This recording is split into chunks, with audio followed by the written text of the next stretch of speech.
The music was loud, the champagne was flowing, and Hollywood's biggest stars filled the room like diamonds on display.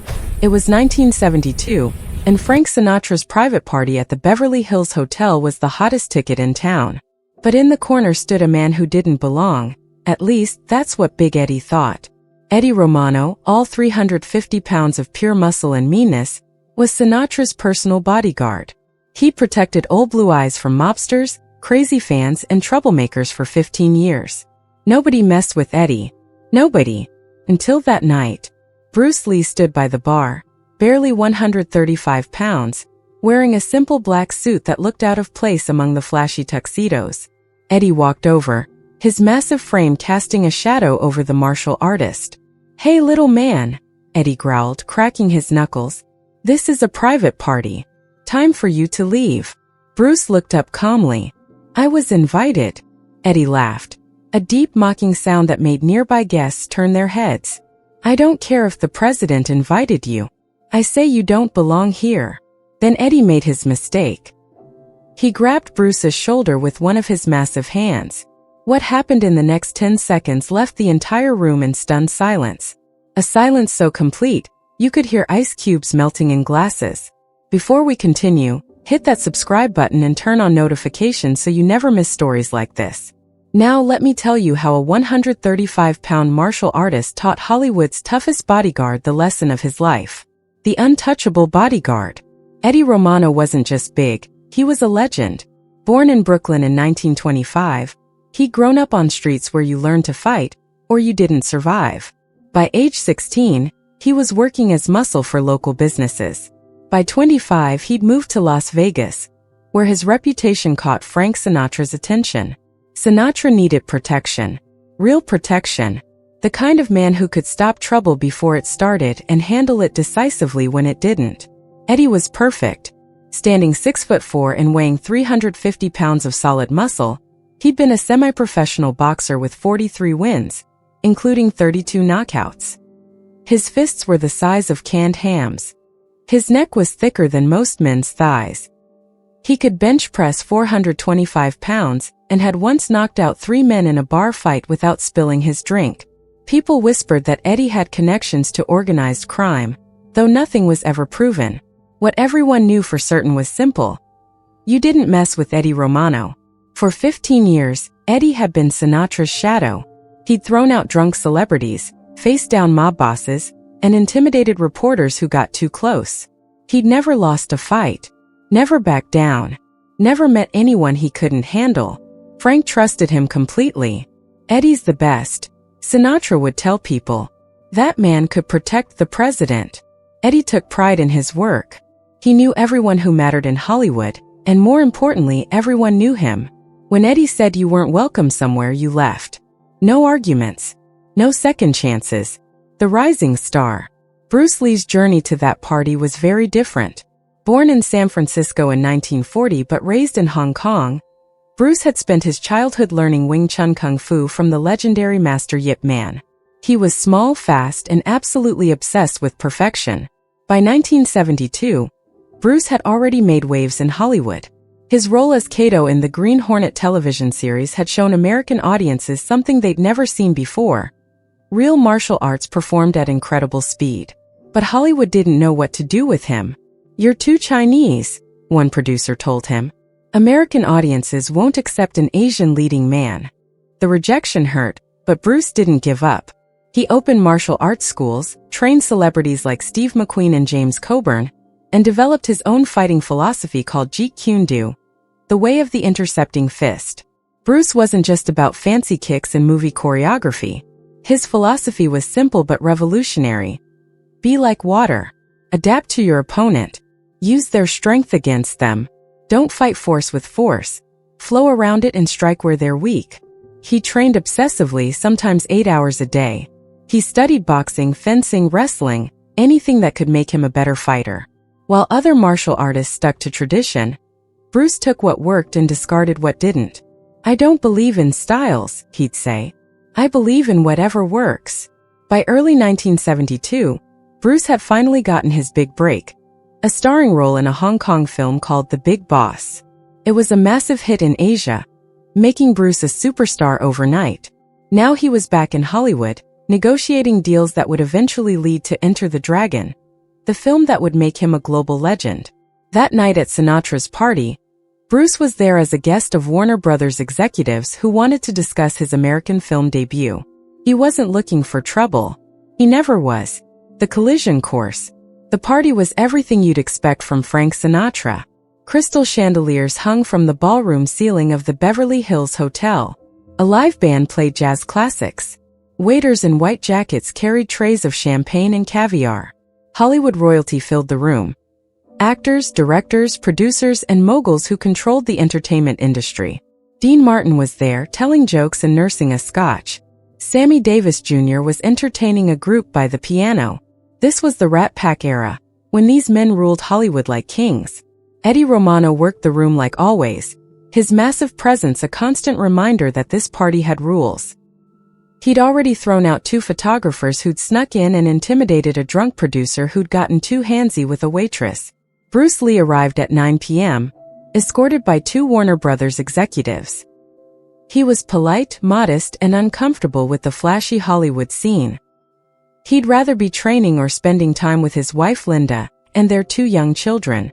But business was business, and if he wanted to make films in America, he needed to play the game.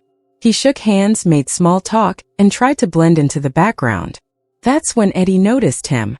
To Eddie, Bruce looked completely out of place. Too small, too quiet, too foreign. Eddie had worked Hollywood parties for years, and he knew who belonged and who didn't. This little Chinese guy in the cheap suit definitely didn't belong. Who invited him? Eddie asked one of the other security guards. Warner Brothers, I think, the guard replied. Eddie grunted. He didn't care. In his experience, Asians at these parties were either waiters or they were trying to sneak in. The idea that this small man could be an actual guest, an important guest, didn't compute in Eddie's worldview. He watched Bruce for a while, waiting for him to do something wrong. Take food he wasn't supposed to. Talk to someone important without permission. Anything that would give Eddie an excuse. Bruce just stood quietly by the bar, sipping water and responding politely when the Warner Brothers executives introduced him to people. That made Eddie even more suspicious. In his mind, guilty people acted innocent. This guy was too calm, too comfortable. He must be up to something. The confrontation begins. Eddie made his move at 10:15 p.m. He'd had enough of watching this outsider pretend to belong. He walked over to the bar, his 350-pound frame parting the crowd like a ship cutting through water. Bruce saw him coming. He'd dealt with men like Eddie before, bullies who use size and intimidation to control people. Bruce remained calm, his face showing no emotion. "Hey, little man," Eddie said, his voice loud enough that nearby guests turned to watch. "This is a private party. Time for you to leave." Bruce looked up at the giant looming over him. "I was invited by Warner Brothers. I'm a guest." Eddie laughed, a mocking sound that carried across the room. "I don't care who invited you. I say you don't belong here. This party is for important people, not..." He paused, looking Bruce up and down with obvious contempt. "Not people like you." The racial undertone was clear. Several guests gasped. This was 1972, and while racism was still common, saying it so openly at a Hollywood party was shocking. One of the Warner Brothers executives rushed over. "Eddie, there's been a misunderstanding. Mr. Lee is our guest. We invited him specifically to..." "I don't care," Eddie interrupted, his attention still fixed on Bruce. He looked suspicious. Could be a reporter trying to sneak in. Could be somebody's houseboy who wandered into the wrong room. Either way, he's leaving. Bruce's expression didn't change, but those who knew him could see the subtle shift in his posture. He was preparing, calculating, measuring the distance between himself and this mountain of muscle. "I'm not leaving," Bruce said quietly. "I have every right to be here." The first touch. That's when Eddie made his critical mistake. He reached out and grabbed Bruce's shoulder with one of his massive hands, intending to physically steer him toward the exit. "I said you're leaving, little man. Don't make me." Eddie never finished the sentence. In a movement so fast that most guests didn't see it happen, Bruce's hand came up and struck Eddie's wrist at a precise pressure point. Eddie's grip released involuntarily, his fingers going numb. "Don't touch me," Bruce said, still calm. Eddie stared at his hand in confusion. What had just happened? He'd been grabbed, hit, struck, and poked thousands of times in his boxing career. Nothing had ever made his hand go numb like that. Anger replaced confusion. This little punk had just embarrassed him in front of everyone. In front of Mr. Sinatra's guests. That couldn't stand. "You just made the biggest mistake of your life," Eddie growled. He threw a right hook, the same punch that had knocked out 32 professional boxers. A punch that carried 350 pounds of body weight behind it. A punch that could break a man's jaw. Bruce wasn't there when the fist arrived. He'd moved, not backward but slightly to the side, just enough that Eddie's massive fist whistled past his ear. The momentum of the missed punch carried Eddie forward, off balance. The crowd gasped. Someone dropped a champagne glass. Eddie recovered quickly. He was a professional fighter after all. He set his feet and threw a left jab, then another right cross. Both punches were perfectly executed, exactly the way he'd thrown thousands of punches in the boxing ring. Both punches hit nothing but air. Bruce moved like water, flowing around the attacks with minimal movement. He wasn't running away or backing up. He was simply not where the punches landed. "Stand still and fight like a man," Eddie roared, frustration replacing his usual cold professionalism. He threw a combination jab, jab, right cross, left hook, 4 punches that would have demolished any normal opponent. Bruce slipped under the jabs, leaned away from the cross, and stepped inside the hook. Suddenly he was close to Eddie, too close for the big man to generate power. And that's when Bruce began his lesson. The lesson begins. Bruce's hand shot out, a quick strike to Eddie's solar plexus. Not hard enough to injure, but precise enough to steal the big man's breath. Eddie gasped, backing up. Nobody had ever hit him there. His massive chest muscles usually protected that vulnerable spot, but somehow Bruce had found the exact opening. Before Eddie could recover, Bruce struck again. A quick slap to the side of Eddie's head. Not a punch, a slap. An insult. "You're too slow," Bruce said, his voice still calm. "You rely on size and power. But what happens when size isn't enough?" Eddie's face turned red with rage and embarrassment. The crowd was watching. Mr. Sinatra was probably watching. This couldn't be happening. He charged forward like a bull, arms spread wide to grab Bruce in a bear hug. If he could get his hands on this little man, the fight would be over. Bruce waited until the last possible second, then dropped low and swept Eddie's lead leg. 350 pounds of muscle crashed to the polished floor with a sound like a car accident.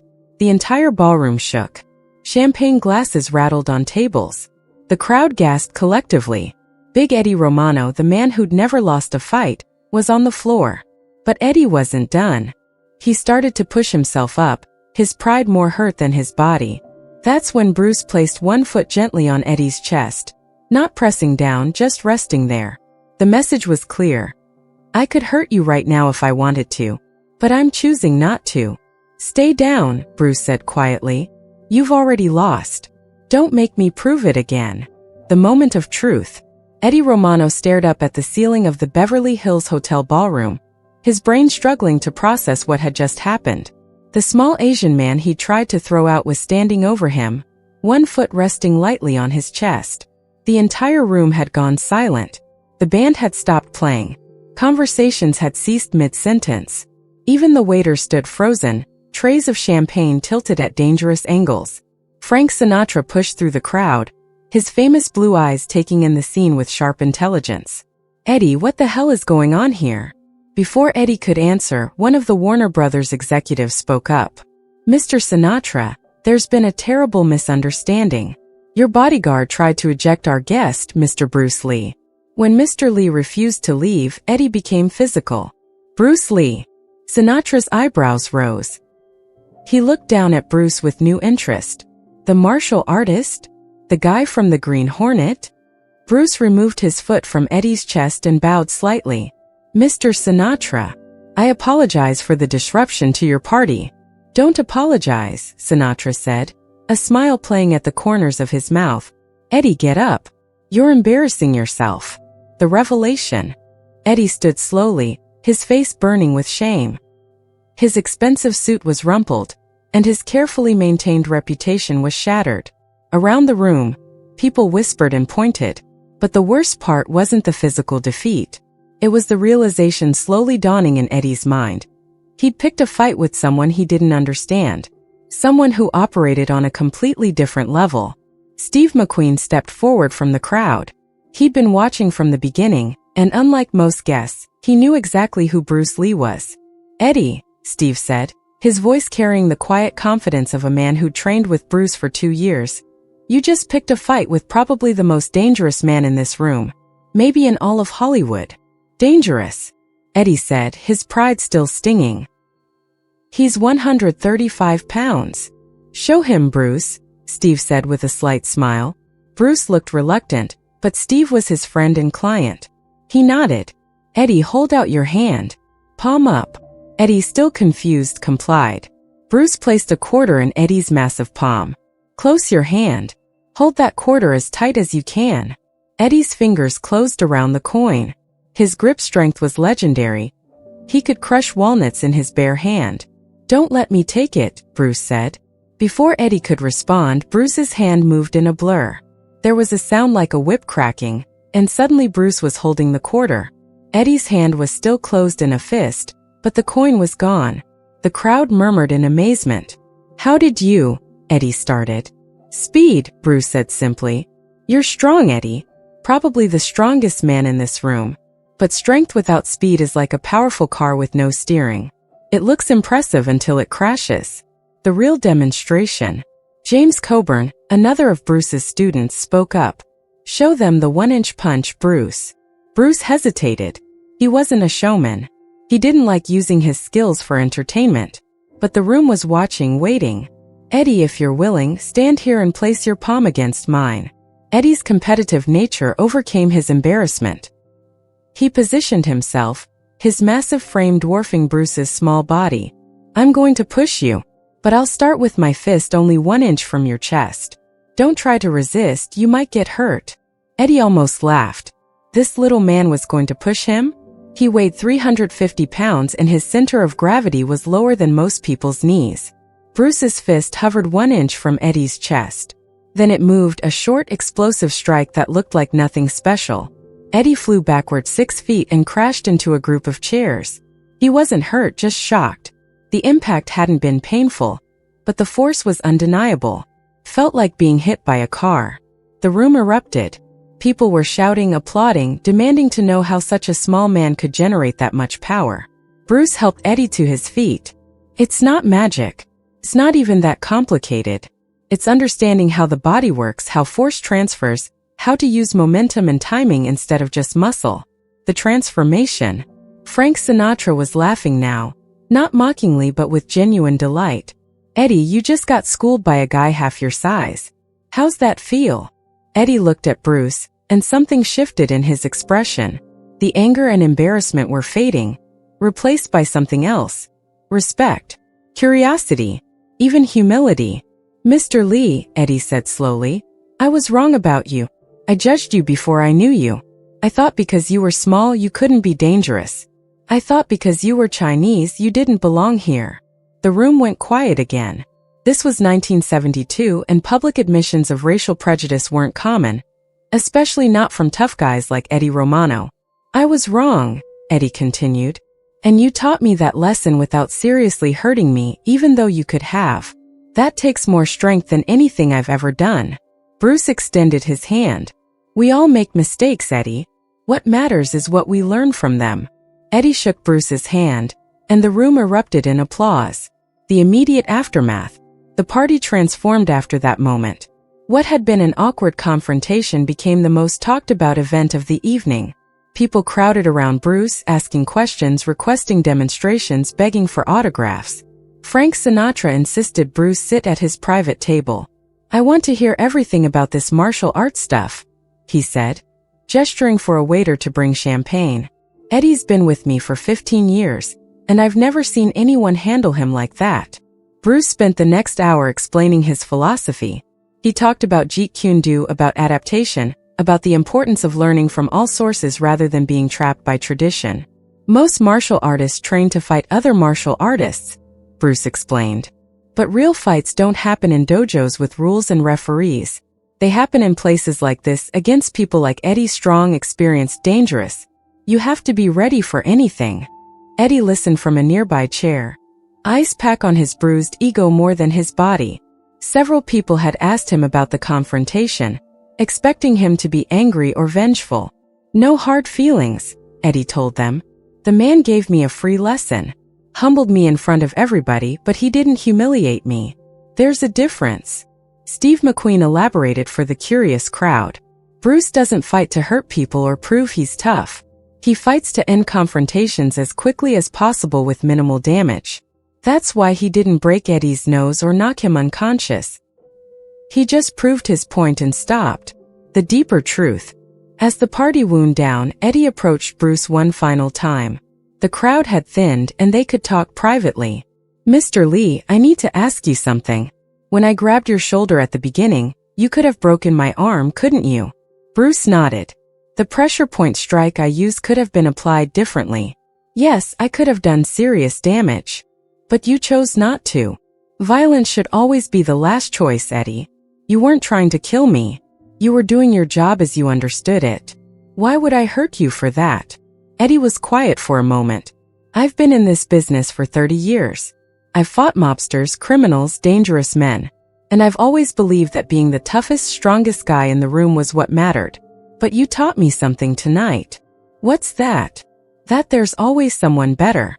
Always someone who knows something you don't. And that real strength isn't about proving you can beat everyone. It's about knowing when not to fight. Bruce smiled. That's a lesson many people never learn, Eddie. The fact that you learned it tonight, and that you're humble enough to admit it, shows more strength than winning 100 fights. The ripple effect. The story of that night spread through Hollywood like wildfire. Within days, everyone in the entertainment industry knew about the time Bruce Lee embarrassed Frank Sinatra's legendary Bodyguard, without throwing a real punch. But the story that spread wasn't about humiliation. It was about respect. About a small man who defended his dignity without destroying his opponent. About a bodyguard who'd admitted his mistakes and learned from them. Eddie Romano became one of Bruce Lee's biggest advocates. He started recommending martial arts training to other security professionals. He told anyone who would listen that size and strength weren't enough. You needed speed, technique, and wisdom. That little Chinese guy taught me more in 10 minutes than I learned in 20 years of boxing, Eddie would say. And he did it without breaking my jaw, which he easily could have. For Bruce, the incident became a perfect example of his philosophy in action. He'd faced a larger, stronger opponent and won through technique, speed, and understanding rather than brute force. He'd proven that martial arts weren't just exotic entertainment. They were practical, effective, and superior to traditional Western fighting methods. The Warner Brothers executives were thrilled. The incident had demonstrated exactly what made Bruce special, and their investment in his American film debut was now fully justified. Frank Sinatra, always a shrewd judge of character, became a supporter as well. He introduced Bruce to other powerful people in Hollywood, helping pave the way for Enter the Dragon and the other films that would make Bruce Lee a global icon. The universal message. But the real lesson of that night went deeper than martial arts or Hollywood politics. It was about judging people based on their appearance. Eddie had looked at Bruce's small frame and Asian features and assumed he was unimportant, weak, someone who didn't belong. He'd learned, painfully, that appearances can be deceiving. It was about humility. Eddie had been the top fighter in his world for so long that he'd forgotten there were other worlds, other types of fighting, other sources of strength. Bruce reminded him that there's always more to learn. It was about respect. Bruce could have crushed Eddie's windpipe, broken his knee, or humiliated him so completely that his career would have ended. Instead, he used exactly enough force to prove his point and stop the confrontation. That restraint was more impressive than any knockout. And it was about choosing your battles. Bruce didn't want to fight that night. He tried to avoid confrontation with words. Only when Eddie became physical did Bruce respond, and even then, he controlled the situation without causing unnecessary harm. The final reflection. Years later, after Bruce Lee's tragic death in 1973 at age 32, Eddie Romano attended the funeral. He stood in the back, tears streaming down his face, mourning a man he'd known for barely a year but who had changed his life forever. He could have destroyed me that night, Eddie told reporters who asked about his connection to Bruce. Physically, professionally, he could have ruined me. Instead, he taught me. That's who Bruce Lee was, not just a fighter but a teacher. Not just strong but wise. The incident at Sinatra's party became part of Bruce Lee's legend. It was retold in books, documentaries, and articles about his life. But for those who were there, who witnessed it firsthand, it remained a profound moment of truth. It proved that size doesn't determine strength. That wisdom beats aggression. That the most dangerous people are often the quietest. And that real power isn't about dominating others. It's about controlling yourself. That night in 1972, in a Beverly Hills hotel ballroom, a 135-pound martial artist taught Hollywood's toughest bodyguard the most important lesson of his life. And he did it with grace, restraint, and honor that left everyone watching in respectful silence.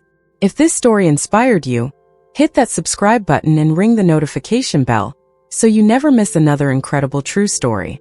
Share this with someone who needs to remember that true strength comes from wisdom, not just muscle.